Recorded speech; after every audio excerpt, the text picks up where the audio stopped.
I always knew my family didn't really see me. But nothing prepared me for what my mother said that night.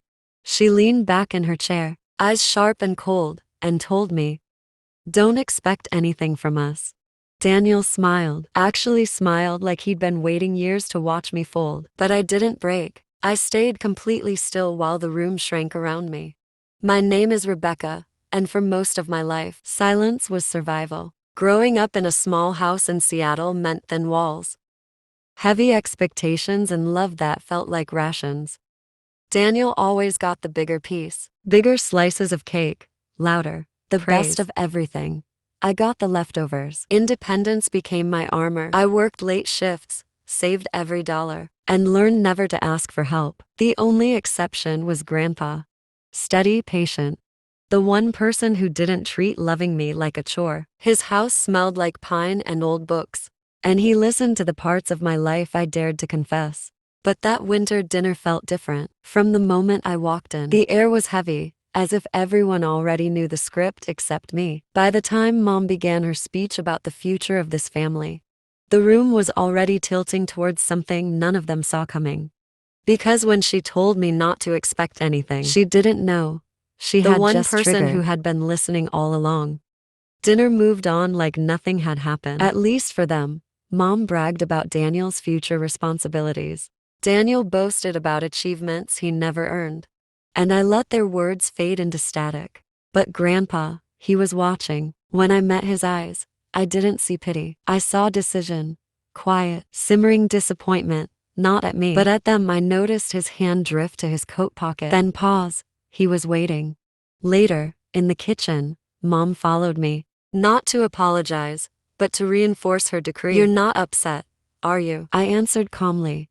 "I heard what you said." She looked relieved, like I'd finally accepted my assigned place. But the moment we returned to the table, Grandpa's entire posture changed.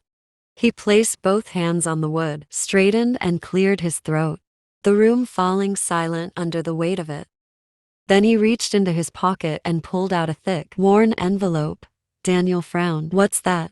Grandpa's voice was steady. "The truth." And for the first time that night, Mom's confidence flickered. Grandpa opened the envelope and revealed bank statements. Simple but devastating. Mom paled instantly. She recognized them. He spoke slowly, each word slicing deeper. "All the money I sent to support Rebecca. The money you told me she refused. The money you said she didn't." One. He lifted a sheet. "Here are the deposits. I made another. And here are the transfers you made to Daniel with that money." Daniel stared at Mom. "What?" Mom's voice broke. "Dad, I can explain." "There is no explanation." His voice shook the room. I felt my breath catch. I had known about favoritism, but not theft, not betrayal disguised as parenting. Grandpa looked at me, eyes softening in heartbreak. "You were supposed to finish college comfortably. I gave you enough. You worked double shifts, skipped meals because you thought you were a burden." His voice wavered. "You didn't know." I whispered. "She never told me." He nodded. "I know." Then he stood slowly, powerfully, while the entire room froze. "You told her not to expect anything from you," he said to Mom. "Good. Because now you can expect nothing from me."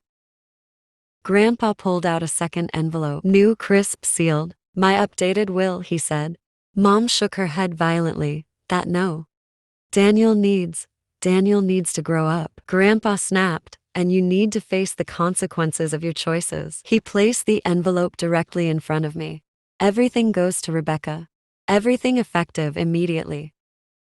Daniel's chair clattered as it hit the floor. "This is insane, Mom." Grab Grandpa's arm. "She's manipulating you." "She didn't need to," he said. "You turned me against you all on your own." I finally spoke. "Grandpa." "Why?" Tonight he gave me a soft, tired smile. "Because I needed to see who everyone was when I wasn't speaking." The silence that followed didn't just break the room. It remade it, and for the first time in my life, I wasn't invisible. The days after the dinner were quiet in a way that felt unreal. Mom called repeatedly, panic replacing authority. But I didn't answer. Daniel blamed everyone except himself. Neither could accept that actions finally had consequences. Grandpa seemed lighter when I took him to his appointments. He walked straighter, You did well. He told me I didn't do anything. I said you stay decent. He replied, that's harder than fighting. We met the lawyer. The transition was silent, clean, final. Standing outside in the winter air afterward, Grandpa told me being loved shouldn't feel like begging. For the first time I believed him. Losing my family hurt, but gaining the truth. Gaining myself was something else entirely. Justice doesn't always roar. Sometimes it stands up slowly, clears its throat, and speaks for you when you're too tired to fight. And that night my justice had a gentle hand on my shoulder.